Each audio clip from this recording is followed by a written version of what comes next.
நாம் வந்து இப்போது சின்னமாத்தூரில் இருக்கக்கூடிய வேஸ்ட் இன்சினரேட்டருக்கு பின்னாடி தான் நின்றுட்டுருக்கோம்.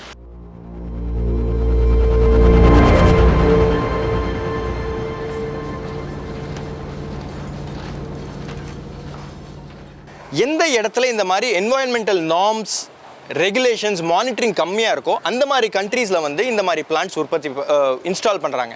ஸோ இது வந்து பார்த்திங்கன்னா ஒரு ஜியோ பாலிட்டிக்ஸ்லேயும் ரொம்ப நம்ம பார்க்க வேண்டிய ஒரு விஷயம். இது வந்து ஒரு இன்ஜினியர்ட் பர்னிங் அப்படின்னு சொல்கிறாங்க.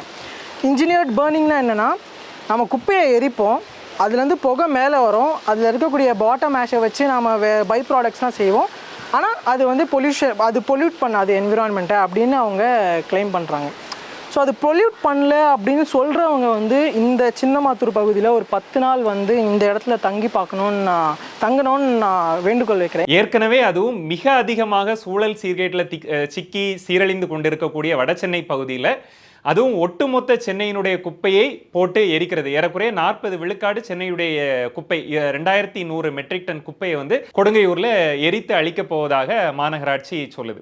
இது வந்து மிக மிக மோசமான ஒரு சூழல் பாதிப்பை உருவாக்கக்கூடியது அப்படிங்கிறதுல மாற்று கருத்தே இல்லை. சின்னமாத்தூர் பகுதியில் இருக்கக்கூடிய குப்பை எரிவுலை பார்த்தீங்க அப்படின்னா ஒரு நாளைக்கு 10 மெட்ரிக் டன் குப்பைகளை எரிக்கக்கூடியது. நேரடியாக போனீங்க அப்படின்னா மிக மோசமான அளவில் ஒரு கரும்புகை தொடர்ந்து பகல் முழுவதும் அந்த பகுதியிலேருந்து வெளியேறிட்டு இருக்கிறத நம்ம பார்க்க முடியும்.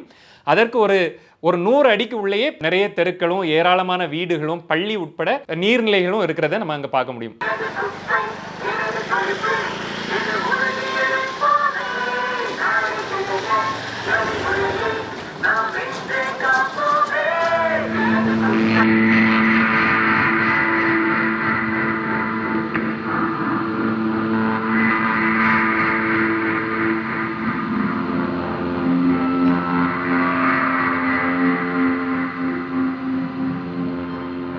ஸ்டார்ட் பண்ணும்போது நாங்கள்லாம் கேட்கும்போது ஆஃபீஸர்ஸ்லாம் வருவாங்க, என்ன நடக்க போகுது அப்படின்னு கேட்டாலே வந்து இது வந்து இபி ஆஃபீஸ் வருது, சோஷியல் கவர்மெண்ட் ரிலேட்டட் ஆஃபீஸாக வரப்போகுது அப்படின்றது மட்டும்தான் எங்ககிட்ட இன்டிமேட் பண்ணாங்க. அப்புறமா தான் தெரிஞ்சிச்சு இந்த சுடுகாடு வரப்போகுது, அப்புறம் இந்த இந்த எரிக்கிறது வரப்போகுது அப்படின்னு சொல்லிட்டு.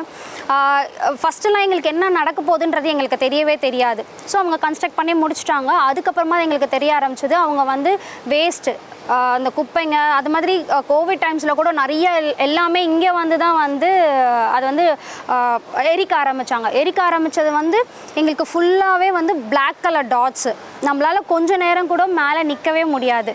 நீங்கள் சுற்றி இருக்கிற செவருங்க, சுற்றி இருக்கிற மக்கள், விலங்குங்க, இங்கே இருக்க உள்ளே வேலை செய்கிற ஆளுங்க எல்லாமே கருகருத்து போய் தான் சுற்றுறாங்க. செவருங்கள்லாம் இந்த எரியூட்டிகளுடைய கருஞ்சாம்பல்கள் காரி துப்பி வச்ச மாதிரி செவுர்கள்லையும் இங்கே இருக்கக்கூடிய விலங்குகள் மேலேயும் நீங்கள் அப்பட்டமாக நீங்கள் கண்கூடாக பார்க்கலாம். ஆமாம், ட்ரெஸ்ஸை காய வச்சாவே மேலே ஃபுல்லாக கருப்பாகிடுது சார். துணி அழைச்சா மேலே போட்டவே எல்லாம் பிளாக் கலரில் ஆகிடுது. வீடு ஃபுல்லாக கறி, வெளியில் நடக்க முடியல. காலெல்லாம் பார்த்தீங்கன்னா எங்கள் காலெல்லாம் அவ்வளோ இதுவாக இருந்தது. இந்த தாரில் நடந்து வந்த மாதிரி இருக்குது. வீடு ஃபுல்லாக கறி தான். வீடு ஜன்னல் ஃபுல்லாக, பாத்ரூம் அந்த உள் பாத்ரூமில் கறியாக இருக்குது பார்த்துக்குங்க. அப்போ பார்த்துங்க எவ்வளோ தொடச்சோம்னா இந்த கறி அப்படியே இருக்குது. இது போகவே போகாது. அவ்வளோ அளவுக்கு வந்து இது இப்போ கம்மியாக இருக்குது, பட் இன்னுமே போகவே போகாது. நம்மளால வாஷபிளே கிடையாது, அந்த அளவுக்கு அவ்வளோ பிளாக்காக இருக்குது. இப்போ இது உள்ளே போகிறது நம்ம வயிற்றுக்குள்ளே போச்சுன்னா அது என்ன ஆகும்? காலெல்லாம் பாருங்கள், என் காலெல்லாம் அப்படியே கருப்பு. இப்போ மழையில் நனைஞ்சனால இந்த பனியன் கலரில் இருக்கும் அழுக்கு. நம்ம அப்படியே வீட்டுக்குள்ளே போனால் அப்படியே காலாக கருப்பாக இருக்கும். தண்ணி பிடிச்சி வச்சா கூட அந்த தண்ணியில் கறி வருது. தண்ணி வந்து இந்த அரைச்சி கழிவு நீர் ஒன்று ஊற்றுறாங்க. அந்த தண்ணி வந்து போர் தண்ணியில் ஜாயிண்ட் ஆகி அந்த தண்ணி வந்து அப்படியே ஒரு மாதிரி எல்லோஸ் கலரில் வருது, ஒரு மாதிரி துர்நாற்றம் அடிக்குது. இங்கே வந்து எங்கள் வீட்டில் இருந்து தான் சார் எல்லாம் எடுத்துகிட்டு போகிறாங்க. பால் பேப்பரு அதெல்லாம் இது மாதிரி தான் வீட்டிலேருந்து இங்கே தான் எடுத்துகிட்டு போகிறாங்க. அது வெளியிலேருந்து என்னென்ன குப்பை வருதுன்னு தெரில. லாரியில் வந்துச்சுப்பா, ஹாஸ்பிட்டல்லேருந்து வந்தது. அதெல்லாம் இது உள்ள தான் எரிச்சாங்க. அதுவும் நம்மளுக்கு தெரியும். கண்டிப்பாக. ஆனால் அதுக்கு உண்டான அதுக்கு இது இல்லை, ஆதாரம் இல்லை. பொல்யூட்டட் இன்சினரேட்டர், பொல்யூஷன் ஃப்ரீ இன்சினரேட்டர்னு சொல்லி ஒரு காணொலியை அவங்களுடைய வலைத்தளத்தில் இவங்களே காட்டுறாங்க. அது என்ன சொல்லுதுன்னா, ஒரு பக்கம் ரைட் ஹேண்ட் சைடு என்ன காட்டுனா, இது பொல்யூஷன் இன்சினரேட்டர் எரியூட்டி அப்படின்னு சொல்லிட்டு கரும் புகையும் சாம்பல்களும் அந்த எரியூட்டிகள்லேருந்து வெளியே வர மாதிரி காட்டிட்டோம். பக்கத்தில் இருக்கிற அதே லெஃப்ட் ஹேண்ட் சைடில் இருக்கக்கூடிய அந்த வீடியோவில் வெளிர் நிறத்தில் ஒரு புகை வர மாதிரியோ அவங்க சொல்கிறாங்க. ஸோ இது ரெண்டுத்தையும் வச்சு வெளிர் நிறத்தில் வர்றது பொல்யூஷன் ஃப்ரீ, கருஞ்சாம்பல்கள்லாம் பொல்யூஷன் அப்படின்னு இந்த நிறுவனமே கிளைம் பண்ணுது. அவங்க எது பொல்யூஷன் காட்டினாங்களோ அதுதான் இங்கே நாள் முழுக்க நடந்துக்கிட்டு இருக்கு. எதுவுமே பண்ண முடியாது நம்மளால். பார்த்தீங்கன்னா புகை இப்போ கம்மியாக இருக்குது, நிறைய புகை வரும். எனக்கான நிறைய வீடியோஸ் என்கிட்ட இருக்குது. ஸோ நான் வந்து எங்கே சப்மிட் பண்ண சொன்னாலும் நான் ரெடி டு சப்மிட். ஸோ அந்த அளவுக்கு புகை வந்துட்டே தான் இருக்குது. அது கண்ட்ரோலே ஆகவே இல்லை இன்னும் வரைக்கும். ஏதோ பண்ணுறாங்க ஆனால் இன்னும் வரைக்கும் கண்ட்ரோல் ஆகவே இல்லை. அந்த புகை வந்துட்டு தான் இருக்குது, அந்த பிளாக் டாட்ஸும் வந்துட்டு தான் இருக்குது.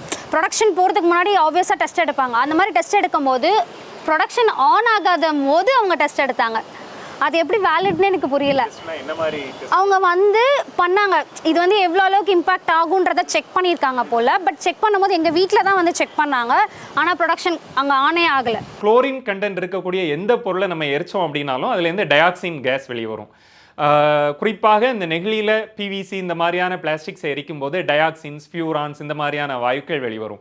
இது எல்லாமே கார்சினோஜெனிக் வாயுக்கள் அப்படின்னு சொல்லலாம். அதாவது நம்ம உறுதி செய்யப்பட்ட புற்றுநோய் காரணிகள் அப்படின்னு சொல்லலாம். இன்னொன்று ஹெவி மெட்டல்ஸ் வந்து இதில் ரொம்ப முக்கியமான ஒரு கண்டாமினேஷனாக இருக்கும். லெட்டு, அப்புறமா பாதரசம் இந்த மாதிரியான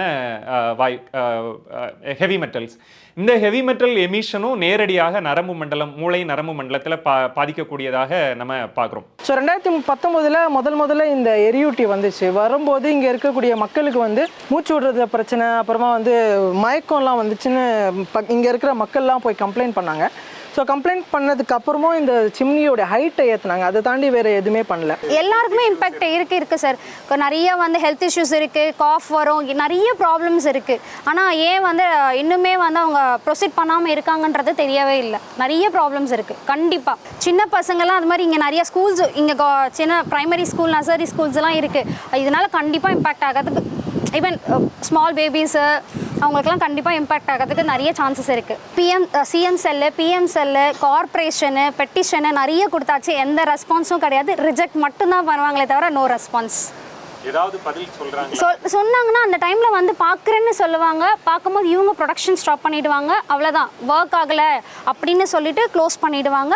அப்படி இல்லையா அவங்களுக்குள்ளே டீலிங் முடிச்சுட்டு மேடம் நாங்கள் க்ளோஸ் பண்ணுறோம் அப்படின்னு சொல்லிட்டு நான் கால் பண்ணுவாங்க. பட் தயவு செஞ்சு க்ளோஸ் பண்ணாதீங்க, ஸ்டில் இது வந்து ஓடிட்டு தான் இருக்குது, இந்த problem we are facing still அப்படின்னு சொன்னால் கூட.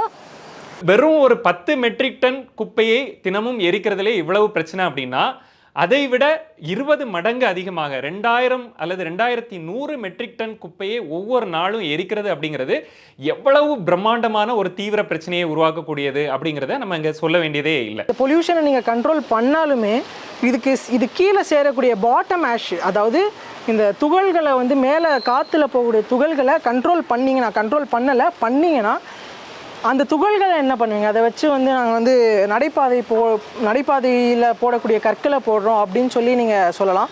அது எத்தனை கற்களை போடுவீங்க? அது அங்கேருந்து அங்கே எங்கே போடுறீங்களோ அந்த மண்ணை அது வந்து பாதிக்காதா? ஸோ அந்த மாதிரியான ஒரு சயின்டிஃபிக்கலான ப்ரூவன் எவிடன்ஸ் நம்மகிட்ட எதுவுமே இல்லை இதனால் ஏற்படக்கூடிய பாதிப்புகளுக்கு. அந்த சாம்பலை எங்கே கொண்டு கொட்ட போகிறீங்க அப்படின்னா அது நிச்சயமாக திரும்பவும் இந்த விளிம்புநிலை மக்கள் வசிக்கக்கூடிய பகுதியில் தான் இருக்கும். ஒப்பீட்டளவில் இங்கே நச்சுத்தன்மை குறைந்த ஃப்ளையாஷ் போன்ற இந்த அனல் மின் நிலையங்கள்லேருந்து வரக்கூடிய சாம்பல்கள்லேயே அந்த மக்கள் வந்து சொல்லொன்னா துயரத்தை அனுபவிச்சுட்டு இருக்கிறாங்க அப்படின்னு சொல்லலாம். அப்போ கூடுதலாக இந்த மிக கடுமையான நச்சு பொருட்கள் இருக்கக்கூடிய, அதுவும் குறிப்பாக இவங்க பயன்படுத்த முடியாத அளவுக்கு நச்சுத்தன்மை அதிகரிச்சிச்சு அப்படின்னா லேண்ட்ஃபில்லில் கொட்டுறோம் அப்படின்னு சொல்கிறாங்க. அப்போ இந்த லேண்ட்ஃபில் எப்படி இருக்க போகுது? மழை பெய்யுதுன்னா எப்படி இருக்கும்? வெயில் அடிச்சதுன்னா எப்படி இருக்கும்? ஃப்ளட் வந்ததுன்னா அந்த லேண்ட்ஃபில் என்ன ஆகும்? அதில் இருக்கக்கூடிய ஆஷ் எங்கே கேரி ஃபார்வர்ட் ஆகும்? அப்படிங்கிறதெல்லாம் இங்கே மிகப்பெரிய ஒரு கவலை அளிக்கக்கூடிய ஒரு விஷயமாக நம்ம இங்கே பார்க்க வேண்டியது இருக்குது. இன்னைக்கு வந்து சென்னையில் ஒரு வேஸ்ட் எனர்ஜி பிளான்ட் கட்டணும், ஒரு எரியூட்டி கட்டணும், அதுலேருந்து மின்சாரம் தயாரிக்கணும் அப்படின்னு சொல்கிறாங்க. ஆனால் இந்த தயாரிக்கிற மின்சாரம் வந்து பார்த்திங்கன்னா இருக்கிறதுலே காஸ்ட்லியஸ்டான மின்சாரம். ஒரு யூனிட் கரண்ட் வந்து 8 ரூபா, 7.5 ரூபாயிலேருந்து 8 ரூபா கொடுத்து வாங்கணும். ஆனால் அதே ஆப்ஷன்ஸ் வந்து ரெனியூபிள் எனர்ஜி சோலாரில் பார்க்குறப்போ வெறும் 2 ரூபாயில் நம்மளுக்கு கிடைக்கும். அது இல்லாமல் இந்த பிளான்ட் அமைக்கிறதுக்கு அரசாங்கம் வந்து பல்வேறு சலுகைகள் கொடுக்குது. ஃப்ரீயாக லேண்ட் கொடுக்குது. பிளான்ட் செட் பண்ணுறதுக்கு வயபிலிட்டி கேப் ஃபண்டிங், VGF அப்படின்னு சொல்லுவாங்க, 50% வரைக்கும் கொடுக்குது. அவங்களுக்கு வந்து பார்த்திங்கன்னா வாட்டர் சப்ளை கொடுக்குது.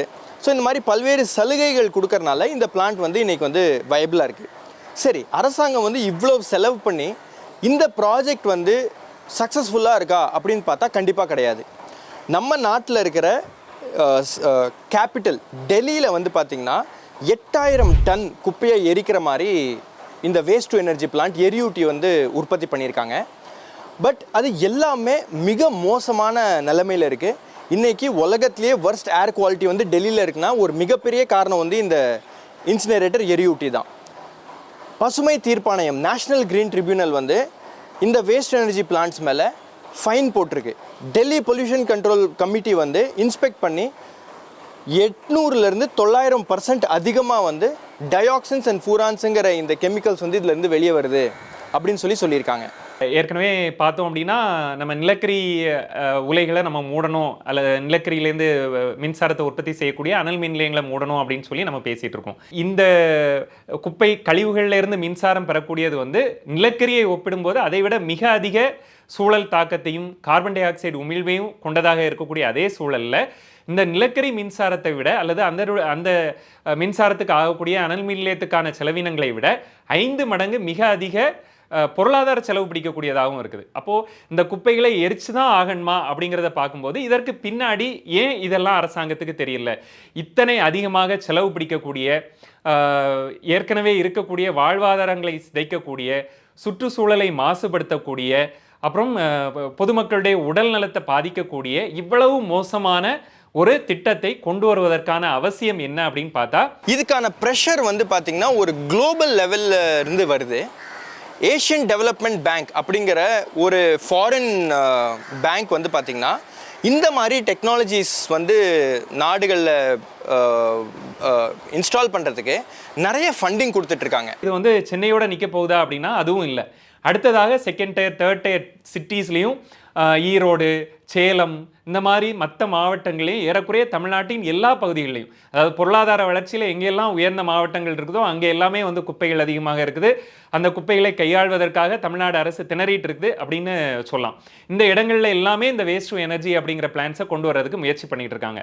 அதே நேரத்தில் தமிழ்நாடு அரசு திணறிக்கிட்டு இருக்குது அப்படின்னு சொன்னாலும் இங்கே உள்ள வந்து மிக கடுமையான போதாமை நிலவுது அப்படின்னு சொல்லலாம். அதாவது குப்பைகளை பிரித்து போடுங்க, இங்கே இருக்கக்கூடிய பிரச்சனையெல்லாம் சரியாயிடும் அப்படின்னு சொல்கிறாங்க. மாநகராட்சி வந்து தொடர்ந்து சொல்லிட்டு இருக்குது, பொதுமக்கள் குப்பையை பிரித்து போடுங்க, குப்பையை பிரித்து போடுங்க அப்படின்னு. ஆனால் உண்மையிலே குப்பையை பிரித்து போட்டால் அதை கையாள்வதற்கான திறன் இந்த மாநகராட்சிகிட்ட இருக்குதா அப்படின்னா கிடையாது. 50%, 55% இங்கே மட்கக்கூடிய குப்பைகள் இருக்குது. ஆனால் அந்த மட்கக்கூடிய குப்பைகளை குறைந்தபட்சம் மட்க செய்வதற்காக இந்த மாநகராட்சியிட திறன் இருக்கிறதா? இங்கே மைக்ரோ கம்போஸ்டிங் சென்டர்ஸ் இருக்குதா அப்படின்னா இல்லை. இங்கே இருக்கக்கூடிய கழிவுகளை பிரித்து பெற்றால் அதை ஃபர்தராக செக்ரிகேட் பண்ணி சாஃப்ட் பிளாஸ்டிக், ஹார்ட் பிளாஸ்டிக், இதில் இருக்கக்கூடியது பிவிசி, மறுசுழற்சி செய்யக்கூடியது, செய்ய முடியாதது, அதில் ரிஜெக்ட்ஸ், இந்த மாதிரி பிரிக்கக்கூடிய இங்கே அதற்கான ஃபெசிலிட்டிஸ் இருக்குதா, இன்ஃப்ராஸ்ட்ரக்சர் இருக்குதா அப்படின்னா அதுவும் கிடையாது.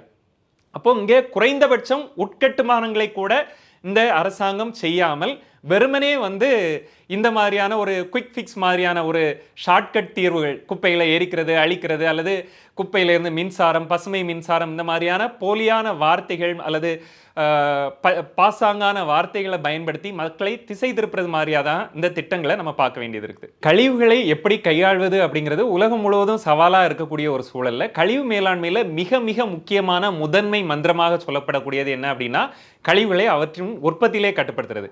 ரெஃப்யூஸ், ரெடியூஸ், ரீசைக்கிள் அப்படின்னு சொல்லுவோம். அங்கே ரெஃப்யூஸ் அப்படிங்கிறதோ அல்லது ரெடியூஸ் அப்படிங்கிறதோ அதுதான் முதல்ல வர்றது அப்படிங்கிறத பார்க்குறோம். அதாவது குப்பைகள் அதோட உற்பத்தியிலே குறைக்கிறது அப்படிங்கிறது. அதாவது 7200 மெட்ரிக் டன் குப்பை ஒவ்வொரு நாளும் சென்னையில் உற்பத்தி ஆகுது அப்படின்னா அந்த 7200ஐயும் நம்மளால் பாதுகாப்பாக கையாள முடியுமா அப்படின்னா நிச்சயமாக முடியாது. அப்போது இந்த வால்யூமை குறைக்கிறது அப்படிங்கிறது மிக முக்கியமான ஒரு விஷயமாக பார்க்குறோம்.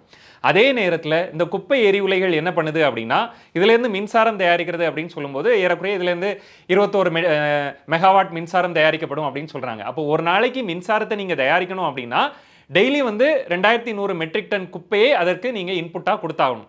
அப்போது குப்பையை உற்பத்தி பண்ணுறது அப்படிங்கிறத மேண்டேட்ரியாக ஒரு கட்டாயமானதாக இந்த எரி உலைகள் மாற்றிடுது அப்படிங்கிறத பார்க்குறோம்.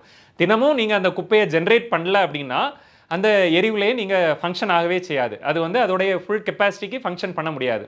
அப்போ இது வந்து குப்பைகளை குப்பைகளை அதிகமாக உருவாக்குவதை ஊக்குவிக்கக்கூடிய ஒரு விஷயமாக இருக்குது. அப்போ ஒரு பக்கத்தில் வந்து அரசு வந்து சிங்கிள் யூஸ் பிளாஸ்டிக்ஸை பேன் பண்ணுறதோ அல்லது கழிவுகள் அல்லது பொருட்கள் உற்பத்தி பண்ணுறது அல்லது குப்பைகளை உற்பத்தி பண்ணுறதை மக்கள் குறைங்க அப்படின்னு சொல்கிறதோ இந்த பிரச்சாரத்துக்கு முரணானதாக இருக்கிறத நம்ம பார்க்குறோம். அதே நேரத்தில் மறுசுழற்சி செய்யக்கூடிய வாய்ப்புள்ள ஏராளமான நல்ல பொருட்களை இந்த குப்பை எரிவுலைகள் எரித்து அழிக்கிறதையும் நம்ம பார்க்குறோம். இது வந்து வெறுமனே கார்பன் டை ஆக்சைடு எமிஷனுக்கு அதிகமாக காரணமாக இருக்கிறது மட்டும் இல்லாமல் 2 தடவை 3 தடவை திரும்ப மறுசுழற்சி செய்து பயன்படுத்தக்கூடிய வாய்ப்புள்ள நல்ல நெகிழி பொருட்களையும் எரித்து அழிக்கக்கூடியதாக இருக்குது. இது வளங்களை அழிக்கிறதுனால இதற்காக கூடுதலான வளங்கள் செலவிடக்கூடிய ஒரு செலவாகக்கூடிய சூழலும் உருவாகுது. இது எல்லாத்தையும் தாண்டி இது மிக முக்கியமாக விளிம்பு நிலை மக்களுடைய வாழ்வாதாரத்திலே கை வைக்கக்கூடிய ஒரு விஷயமாக இருக்குது. இன்னைக்கு ஃபார்மல் செக்டாராக இருக்கட்டும், இன்ஃபார்மல் செக்டாராக இருக்கட்டும், இந்த வேஸ்ட் பிக்கர்ஸ் அப்படின்னு சொல்லக்கூடிய குப்பைகளை சேகரித்து தங்களுடைய வாழ்வாதாரத்தை காப்பாற்றிக் கொள்ளக்கூடிய ஏராளமான மக்கள் வந்து இந்த நகர்ப்புறங்களை சார்ந்து வாழ்ந்துட்டு இருக்காங்க. இவங்களுக்கு போதுமான வேலை வாய்ப்புகளை மக்களால் அரசாங்கத்தால் கொடுக்க முடியல. இந்த சூழல்ல இவர்களுக்கு கிடைக்கக்கூடிய குறைந்தபட்சம் மறுசுழற்சி செய்யக்கூடிய கழிவுகளையும் புடுங்கி எடுத்து எரிக்கிறது அப்படிங்கிறது வந்து நேரடியாக அவருடைய வயிற்றில் அடிக்கிறது மாதிரியான ஒரு விஷயமாக தான் நம்ம பார்க்க முடியும். அப்போ இது விளிம்புநிலை மக்களுடைய, குறிப்பாக இந்த குப்பைகளை சார்ந்து வாழக்கூடிய அதை மறுசுழற்சி செய்யக்கூடிய மக்களுடைய வாழ்வாதாரத்தை அளிக்கக்கூடிய ஒரு விஷயமாக இருக்குது. இன்னொரு விதத்தில் பார்த்தோம் அப்படின்னா இது ஒரு சூழல் நீதிக்கு நேரடியாக முரணான விஷயமாக இருக்குது. ஒட்டுமொத்த சென்னை, பெசன்ட் நகராக இருக்கட்டும், அண்ணா நகராக இருக்கட்டும், தென் சென்னை, தாம்பரம், இங்கே இருக்கக்கூடிய ஒவ்வொரு பகுதிகளிலும் இருக்கக்கூடிய எல்லா பகுதியினுடைய குப்பையையும் கொண்டு கொடுங்கையூரில் எரிக்கிறது அப்படிங்கிறது இந்த திட்டத்தினுடைய ஒரு பகுதியாக இருக்குது. அதாவது மறுசுழற்சி செய்யக்கூடிய எல்லா குப்பைகளையும் எரிக்கிறது. ஏற்கனவே சென்னை, வட சென்னை வந்து சூழல் மாசுபாடுகளில் சிக்கி தவிக்குது அப்படின்னு சொல்லும்போது ஏன் பெசன்ட் நகர், அண்ணா நகர், தென் சென்னையினுடைய குப்பையை மீண்டும் இந்த வட சென்னை மக்களுடைய தலையில் கொண்டு போய் கொட்டணும் அப்படிங்கிறது இங்கே ஒரு மிகப்பெரிய மிக முக்கியமான கேள்வியாக இருக்குது. எந்த விதத்துலையும் இது வந்து ஒரு சூழல் பார்வையிலையோ அல்லது ஒரு சமூக நீதி பார்வையிலையோ இதை வந்து நம்ம ஜஸ்டிஃபை பண்ணவே முடியாது. இன்னைக்கு ஒற்றை பயன்பாட்டு நெகிழி பொருட்கள் அப்படிங்கிறது மிகப்பெரிய ஒரு சூழல் அச்சுறுத்தலாக மாறி இருக்குது. எந்த பொருளை எடுத்துட்டாலும் யூஸ் பண்ணிங்க, டிஸ்போஸ் பண்ணிங்க அப்படிங்கிறது மாதிரி. அது ஒரு பேப்பர் ஒரு பிளாஸ்டிக் கப்பாக இருக்கட்டும், அல்லது ஸ்பூனாக இருக்கட்டும், ஸ்ட்ராவாக இருக்கட்டும், சேஷேஸு, பிளாஸ்டிக் கேரி பேக்ஸு அல்லது மசாலா பேக்கேஜஸ், என்ன பொருள் எடுத்துக்கிட்டாலும் இது வந்து ஒரு டிஸ்போசபிள் ப்ராடக்ட்ஸாக வருது. இதுதான் குப்பையில் மிகப்பெரிய பங்கு வகிக்குது அப்படிங்கிறத பார்க்குறோம். அப்போ உலக அளவில் சுற்றுச்சூழல் அமைப்புகள் என்ன பண்ணுறாங்க அப்படின்னா அந்த சிங்கிள் யூஸ் பிளாஸ்டிக்ஸை, அதாவது அரசு சொல்லக்கூடிய சிங்கிள் யூஸ் பிளாஸ்டிக்ஸ் மட்டும் இல்லை, ஒட்டுமொத்தமாக ஒரு முறை மட்டுமே பயன்படுத்தக்கூடிய பொருட்களுக்கு தடை விதிக்கிறது, ரீயூசபிள் அண்ட் ரீஃபில்லபிள் சிஸ்டம்ஸுக்கு ஷிஃப்ட் ஆகிறது, இந்த மாதிரியான விஷயங்களை முதன்மையாக இந்த சூழல் அமைப்புகள் பேசிகிட்டு இருக்காங்க. அப்போது இந்த தங்கு தடையின்றி பெருமளவில் லாபத்தை அறுவடை செய்து கொண்டே இங்கே சிங்கிள் யூஸ் பிளாஸ்டிக்ஸை உற்பத்தி செய்யக்கூடிய நிறுவனங்களுக்கு இங்கே ஒரு பெரிய நெருக்கடி உருவாகிட்டு இருக்குது. இந்த குப்பைகளை எப்படி கையாள்வது? அப்போ இந்த குப்பைகள் பெருகிட்டே இருக்கும்போது அவனுக்கு வந்து ஒரு நெருக்கடி உருவாகுது. இந்த குப்பைக்கு ஏதாவது ஒரு சொல்யூஷன் கொடுக்கல அப்படின்னா இங்கே வந்து அவனுடைய வணிகத்தை தடையில்லாமல் தொடர்ந்து எடுத்துகிட்டு போக முடியாது. அப்போ இதற்கு ஒரு அற்புதமான சொல்யூஷன் மாதிரி இங்கே ஒரு பசுமை மின்சாரம் அப்படிங்கிற பேரில் இந்த மிக மோசமான இந்த குப்பை எரிவுலைகள் அல்லது குப்பையிலேருந்து மின்சாரம் எடுக்கக்கூடிய திட்டங்களை வந்து பெருநிறுவனங்கள் இந்த அரசாங்கங்கள் மீது திணிக்கின்றன. அல்லது நிறைய நேரங்களில் வந்து இது CSR ஃபண்டு இந்த மாதிரியான விஷயங்கள் மூலமாக நிதியுதவிகளும் செய்கின்றன அப்படிங்கிறத நம்ம பார்க்க முடியும்.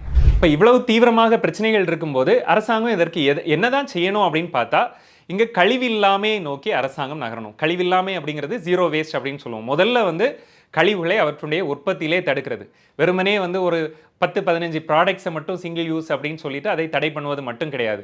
இங்கே வந்து சாதாரண தெருவில் விற்கக்கூடிய காய்கறி விற்கக்கூடிய, பூ விற்கக்கூடிய, மக்கள் பயன்படுத்தக்கூடிய பொருட்களை மட்டும் தடை விதிச்சுட்டு சூப்பர் மார்க்கெட்டில் விற்கக்கூடிய பிஸ்கட்ஸாக இருக்கட்டும், ஸ்நாக்ஸாக இருக்கட்டும், மசாலா பேக்கெட்ஸாக இருக்கட்டும், பால் பேக்கெட்ஸாக இருக்கட்டும், இதெல்லாம் தடையில்லாமல் வர்த்தகத்துக்கு அனுமதித்திருக்கிறதே வந்து ஒரு உள்ளுக்குள்ள ஒரு முரணான ஒரு விஷயமாக இருக்குது. அப்போ சிங்கிள் யூஸ் பிளாஸ்டிக் அப்படிங்கிற பேன் பண்ணுறீங்க அப்படின்னா ஒட்டுமொத்தமாக இந்த சிங்கிள் யூஸ் பிளாஸ்டிக்ஸ் எல்லாத்தையும் தடை பண்ணணும். அப்போ இதை உற்பத்தியிலே குறைக்கிறது அப்படிங்கிறது முதல் விஷயம். அடுத்தது இருக்கிற கழிவுல ஏறக்குறைய 50-60 விழுக்காடு வந்து மட்கக்கூடிய கழிவுகள் தான்.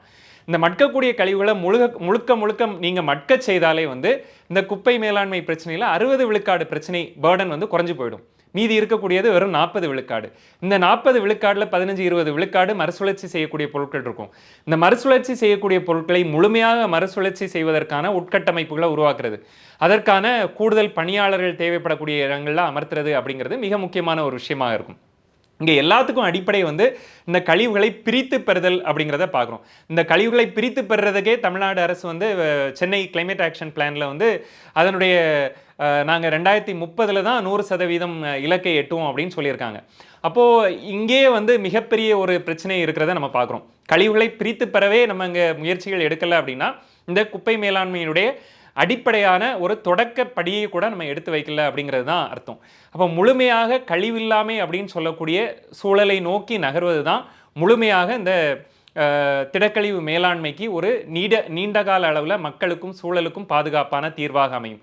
இந்த பின்னணியில் இப்போ அரசு அறிவித்திருக்கக்கூடிய தமிழ்நாட்டின் பல பகுதிகளிலையும், சென்னை உட்பட பல பகுதிகளிலையும் ஒரு ப்ராசஸில் இருக்கக்கூடிய இந்த கழிவுலேருந்து மின்சாரம் பெறக்கூடிய இன்சினரேட்டர் அப்படின்னு சொல்லக்கூடிய திட்டங்களை முழுக்க கைவிட வேண்டும் அப்படின்னு பூவுலகின் நண்பர்கள் சார்பாக நான் கேட்டுக்கொள்கிறேன்.